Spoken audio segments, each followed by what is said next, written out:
When my son told me that I wouldn't be welcome at his house for Christmas, I smiled, got in my car, and made one call. By the new year, I had their mortgage payments cancelled. And that was just the beginning of my plan. Justice must be restored and arrogance punished. You won't believe what I did next. I was sitting on Michael's leather couch, suggesting I could make my famous turkey with the sage stuffing. Michael shifted, his wedding ring catching the light from their expensive Christmas tree. Dad, unfortunately, you won't be welcome here for Christmas. I blinked, certain I'd misheard. What do you mean? Why wouldn't I be welcome? Michael couldn't meet my eyes. Isabella's parents are coming, and they'd prefer if you weren't here. He shrank inward. It's just easier this way, Dad. You know how her family is about traditions. They have their own way of doing things. I looked around the living room. The silk curtains, the hardwood floors, the crown molding, every inch of this house bore my fingerprints, my sacrifice. Their own way, I repeated slowly. And what way is that, Michael? Dad, please don't make this harder than it has to be. I looked toward the kitchen archway and the expensive professional-grade KitchenAid mixer I'd paid for. Where will I spend Christmas then? The question was quiet. Maybe you could, maybe visit Aunt Rosa, or we could do something the weekend after. The weekend after. I stood up, my knees protesting. I see, Dad. Wait. But I was already moving toward the door. Son, I said without turning around. Tell Isabella's parents, I said. Feliz Navidad. I sat in my truck, watching the Christmas lights. $2,800 every month for 5 years. $140,000. More money than Maria and I had saved for our entire retirement. Gone. Poured into a house where I wasn't welcome. I drove past the bank on 5th Street where I'd refinanced my house, our house, Maria's and mine, to cover their down payment. The loan officer had looked at me with pity. Mr. Flores, are you sure about this? You're putting a lot at risk for someone else's investment. I pulled into my driveway, the cracked concrete a testament to what I couldn't afford to fix. My phone rang. Isabella. I answered on the 4th ring. Dennis, her voice dripped with false sweetness. I heard about the little misunderstanding with Michael. Misunderstanding? I don't think there's any misunderstanding, Isabella. You made your position quite clear. Look, I know this seems harsh, but you have to understand my parents' perspective. They're very traditional people. They expect a certain atmosphere during the holidays. I heard shopping bags rustling in the background. A certain atmosphere, I repeated. And what atmosphere is that? Well, they're not used to your kind of cooking. All that spicy Mexican food and loud music. And frankly, Dennis, they're educated people. They expect conversations about current events, literature, art, you know.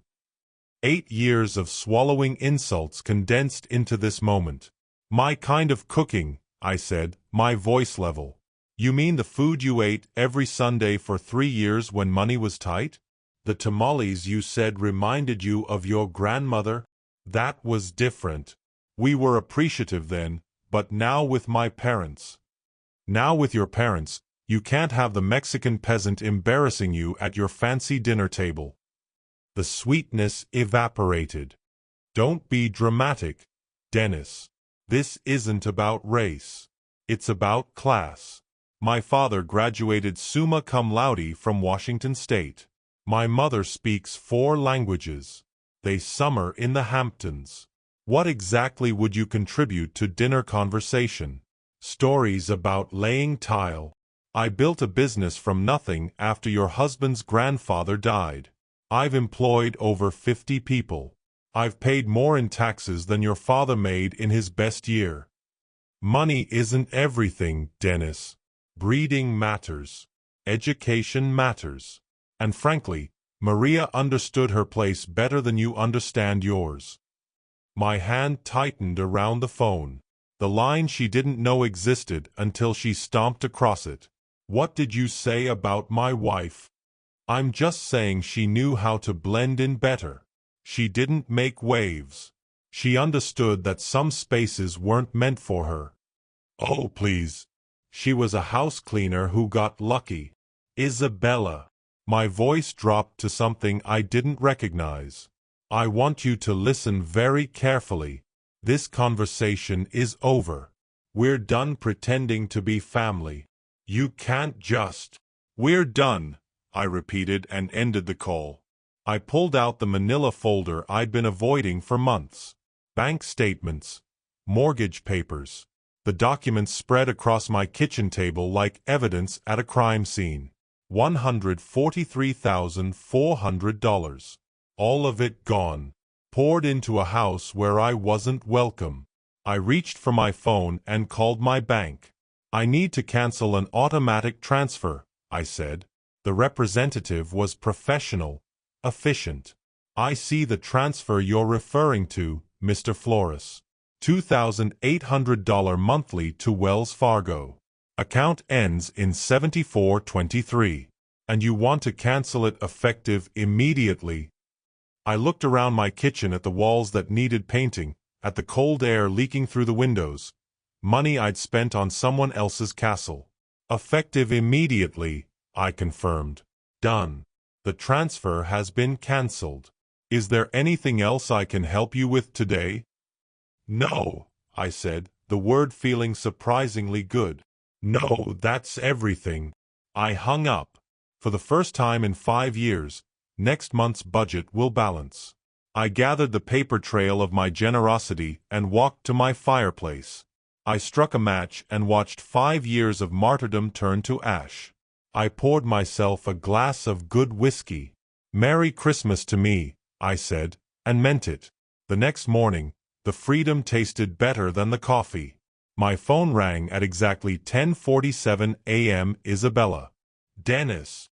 Her voice held barely concealed impatience. "I need you to pick up my parents from Spokane Airport. Their flight from Portland arrives at 2 o'clock. I set down my mug, watching the steam curl toward the ceiling. "You want me to pick them up?" I asked. "Isabella, did you forget about our conversation yesterday? Look, that whatever was about, we need to focus on practical matters now. My parents need transportation, and you're the only one with time during the day." The audacity was breathtaking. "And you're asking me because that's what family does, Dennis. They help each other." Her voice sharpened. "Besides, let's be honest here. You're not my rival. You're too weak to be my rival. So, just get in your truck and pick them up." The final insult wrapped in a command. "What airline?" I asked quietly. "Alaska Air Flight 447. They'll be at baggage claim Carousel 3. And Dennis, they're expecting someone who can handle their luggage properly. Don't embarrass us." "Of course," I said. "I'll take care of everything." "Good. And wear something decent. Maybe that blue shirt you wore to Michael's graduation." They noticed things like that. The line went dead. I looked at the wall clock. 10:52 a.m. 2 o'clock. Flight 447, baggage claim, Carousel 3. I poured coffee and opened the newspaper. 7 across. Delayed gratification. 12 letters. The answer would come eventually. At 2:15 p.m., I was settled into my favorite armchair with a fresh cup of Earl Grey. The crossword was completed. Delayed gratification had been postponed. My phone buzzed. Isabella's name. I let it ring. 2:47 p.m. Another text. "Dad, where are you?" "My parents are." I turned the phone face down. By 3:30, my phone had buzzed 6 times. I'd finished the newspaper and was organizing my junk drawer. Amazing what you could accomplish when you weren't rushing around serving people who considered you their personal bellhop. 3:45 p.m. The 7th call came from an unknown number. Her parents, borrowing a phone. I let that one ring too. 4:15 p.m. The phone buzzed constantly. I walked to my kitchen and unplugged the landline, then turned my cell phone completely off. Perfect silence. I made myself a grilled cheese and tomato soup. Somewhere across town, 3 people were standing in an airport parking garage, arguing about taxi fare, and wondering how their personal servant had the audacity to strand them. The thought made my soup taste even better. At 5 p.m., just as I was reaching for the remote, someone started pounding on my front door. I opened the door to find Cody Jenkins, Isabella's father, inches from my face. "What the hell is wrong with you?" he shouted, pushing past me. "We waited at that goddamn airport for over 3 hours." Catherine followed, disheveled. "This is completely unacceptable behavior from someone your age, Dennis. Absolutely barbaric." Isabella brought up the rear. "You humiliate us. My parents had to take a $40 taxi because you decided to." "Get out of my house." My voice cut through their chorus of rage. They stopped mid-rant, shocked. "Excuse me," Cody's face went purple. "You don't get to make demands here, buddy." "This is my house," I said quietly. "And I want you out now." Catherine stepped forward, condescending. "Dennis, you clearly don't understand the magnitude of your mistake. My husband has connections throughout this city." "This was a lesson for you," I interrupted, meeting her gaze steadily. "A lesson about your excessive arrogance and your poor treatment of people you consider beneath you." "A lesson? Who do you think you are to teach anyone anything? You're nobody. I'm someone who finally stopped being your personal bank account and taxi service." I held the door open wider. "The lesson is over. You can leave." Cody jabbed a finger toward my chest. "You'll regret this, I guarantee. You think abandoning elderly people at an airport is just something you can do without consequences? You're about to learn exactly how wrong you are." They filed out like a defeated army. I closed the door, the deadbolt clicking with a satisfying finality. 3 days later, I was reading the Spokane Review when I saw my face staring back from page 3. The headline, "Spokane Businessman Abandons Elderly Couple at Airport During Holiday Storm." The story painted Cody and Catherine as helpless victims of a cruel old man who'd suddenly snap. No mention of the rejection, the demands, or the exploitation. Just me, the villain. Winter storm warning. It had been 52 degrees and sunny. Cody had lied. He had called in favors and used his banking connections to get this story placed. They declared total war. I folded the newspaper. This was no longer about a mortgage payment.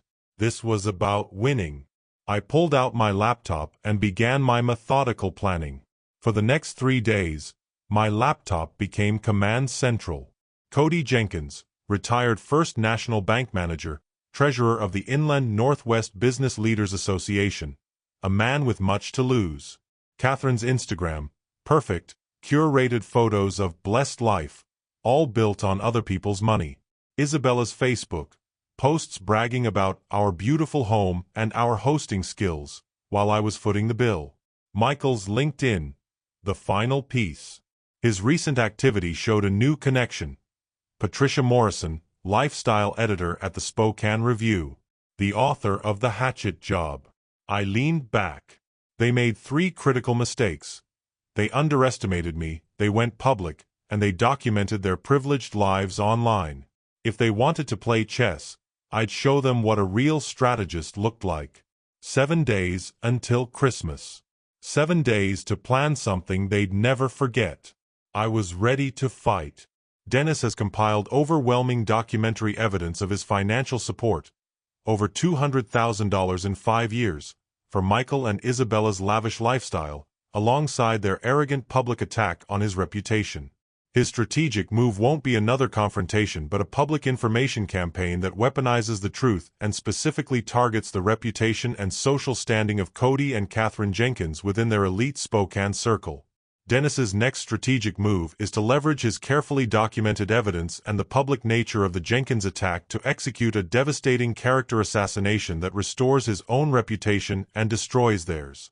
Dennis's immediate action on Christmas Eve is to use the in-person distribution of his evidence to maximize impact. Targeted audience. He will deliver the evidence packets, bank records, social media photos, annotated newspaper article, to the 12 influential guests at the Christmas dinner. This audience includes friends, neighbors, and associates of Cody and Catherine Jenkins, the very people whose opinion matters most to their social standing. The narrative flip. By presenting the evidence mid-meal, Dennis flips the narrative from "crazy old man abandons family" to "entitled parasites financially bleed generous father then publicly attack him to cover their betrayal." This action turns the guests into immediate, shocked witnesses and disseminators of the truth. Proof of arrogance. He will specifically cite Isabella's and Catherine's statements about his peasant cooking, class, and Maria's place, to expose their hypocrisy and elitism directly to their peers. The dinner confrontation creates a massive social scandal, but Dennis needs to ensure the story survives beyond the Christmas table. The real story. Dennis will compile his evidence into a professionally written, fact-based summary and send it to Patricia Morrison's editor at the Spokane Review, or a rival publication. His angle will be the true story behind the abandoned elderly couple exposé, a 5-year pattern of financial exploitation and attempted character assassination by a prominent banking executive. Targeting Cody's business reputation. By focusing on the $200,000 in documented payments and Cody's abuse of his influence, using banking connections to plant the original story, Dennis attacks the core of Cody's professional identity, trust, and integrity. A retired banking executive who exploits family and manipulates the media is toxic in a close-knit business community. This will directly lead to Cody losing his positions at the Spokane Country Club and the Inland Northwest Business Leaders Association, as his social foundation crumbles. This campaign is highly effective because it uses the one thing the Jenkins value most, reputation, against them, using the weapon they chose, publicity, to deliver justice. When Michael asked how much money he'd taken over 5 years, I gave him the exact figure: $237,468.